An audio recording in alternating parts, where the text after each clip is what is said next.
4월 9일 수요일입니다. 주님의 평안으로 문안드립니다. 한 주의 중턱 수요일 아침이 밝았습니다. 어제 하루도 말씀 붙들고 승리하셨습니까? 혹은 무거운 마음으로 하루를 지내지는 않으셨습니까? 우리의 현실은 늘 순탄치 않지만 하나님의 말씀은 매일 새롭고 그분의 영은 낙심한 자에게 다시 일어날 힘을 주십니다.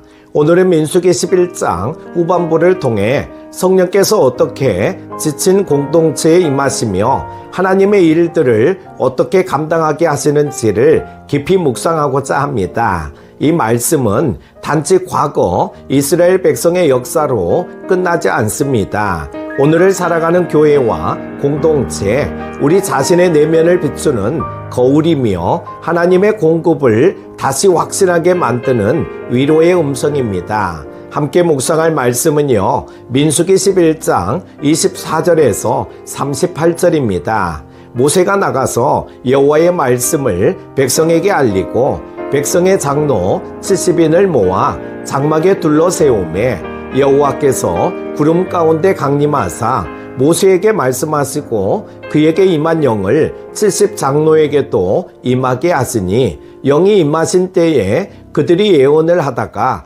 다시는 하지 아니하였더라. 그 기명된 자 중 엘다시라 하는 자와 메다시라 하는 자 두 사람이 진영에 머물고 장막에 나아가지 아니하였으나 그들에게도 영이 임하였으므로 진영에서 예언한지라. 한 소년이 달려와서 모세에게 전하여 이르되 엘닷과 메닷이 진중에서 예언하나이다 하매 택한 자 중 한 사람 곧 모세를 섬기는 눈의 아들 여호수아가 말하여 이르되 내 주 모세여 그들을 말리소서. 모세가 그에게 이르되 내가 나를 두고 시기하느냐. 여호와께서 그의 영을 그의 모든 백성에게 주사 다 선지자가 되게 하시기를 원하노라. 모세와 이스라엘 장로들이 진중으로 돌아왔더라. 바람이 여호와에게서 나와 바다에서부터 메추라기를 몰아 진영 곁 이쪽 저쪽 곧 진영 사방으로 각기 하루길 되는 지면 위 2규빗쯤에 내리게 한지라. 백성이 일어나 그날 종일 종야와 그 이튿날 종일토록 메추라기를 모으니 적게 모은 자도 10호멜이라. 그들이 자기들을 위하여 진영 사면에 펴두었더라. 고기가 아직 이 사이에 있어 씹히기 전에 여호와께서 백성에게 대하여 진노하사 심히 큰 재앙으로 치셨으므로 그곳 이름을 기브롯 핫다와라 불렀으니 욕심을 낸 백성을 거기 장사함이었더라. 백성이 기브롯 핫다와에서 행진하여 하세롯에 이르러 거기 거하니라. 아멘. 첫 번째는 하나님의 영이 임할 때 사람은 새로워지고 공동체는 살아납니다. 모세는 하나님의 명령에 따라 장로 70인을 회막 앞에 세웁니다. 그리고 하나님께서 강림하시며 모세에게 임한 영을 그들에게도 나누어 주십니다. 그 즉시 그들은 애원하며 하나님의 뜻을 말하기 시작했습니다. 이 장면은 매우 놀랍습니다. 한 사람에게만 집중되던 사명이 이제 공동체로 흘러가기 시작한 것입니다. 우리는 여기서 하나님 나라의 중요한 원리를 발견합니다. 하나님의 일은 한 사람의 영웅으로 이루어지는 것이 아니라 성령으로 충만한 공동체에 의해 이루어진다는 것이죠.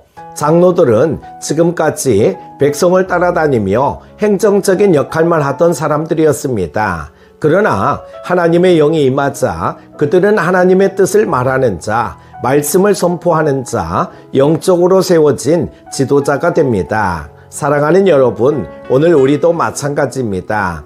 우리가 교회에서 맡은 직분, 사명은 단지 명칭이나 의무가 아닙니다. 성령이 임하실 때 그 사명은 능력이 되며 감당할 힘이 주어지고 기쁨으로 섬기게 됩니다. 두 번째는 진영 안에 엘닷과 메닷도 성령의 사람이 되었습니다. 놀라운 일은 또 일어납니다.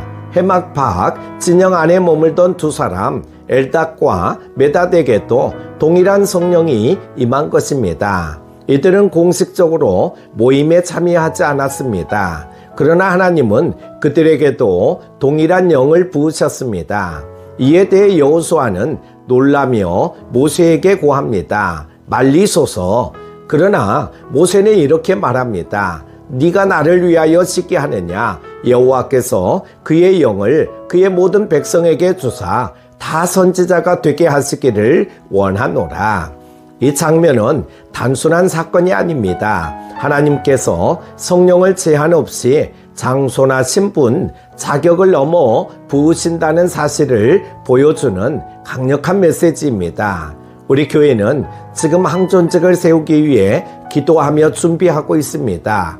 이 과정에서 우리가 가장 먼저 확인해야 할 것은 성령의 인도하심과 부르심입니다. 사람의 기준, 외적인 조건이 아니라 하나님께서 기름 부으시는 자, 주의 마음을 품은 자를 통해 교회를 세우시는 것입니다.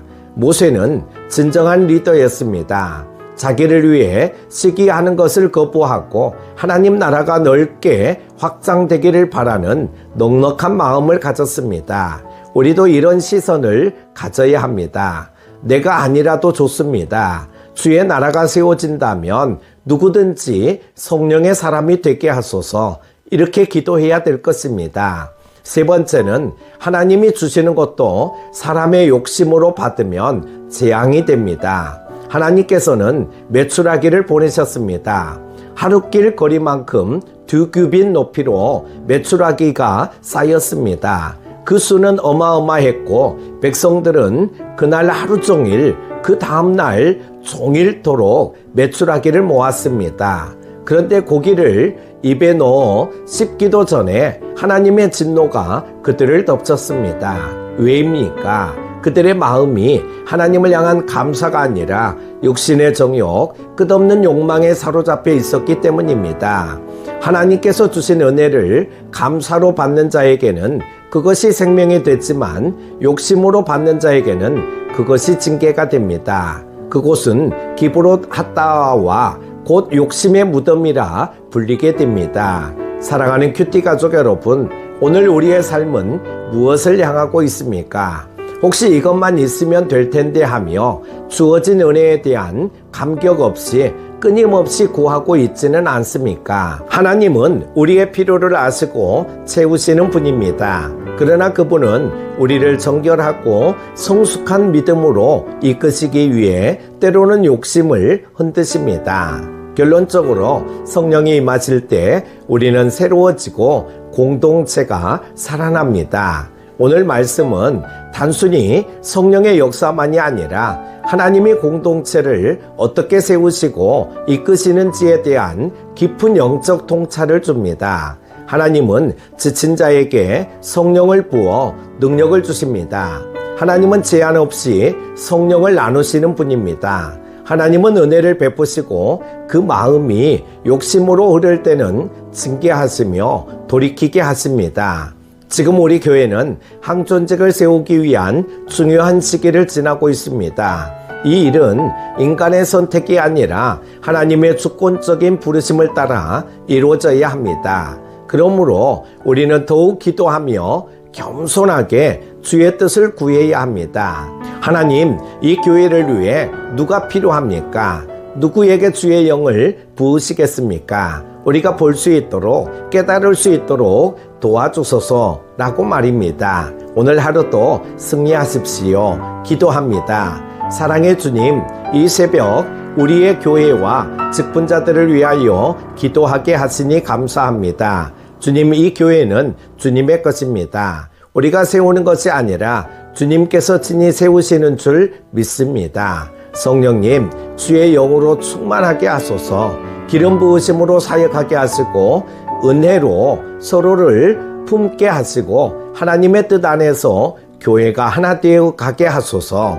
항존직을 세우는 이 시기 모든 결정 위에 모든 마음 위에 하나님의 공의와 사랑과 지혜가 흐르게 하옵소서. 예수 그리스도 이름으로 기도드립니다.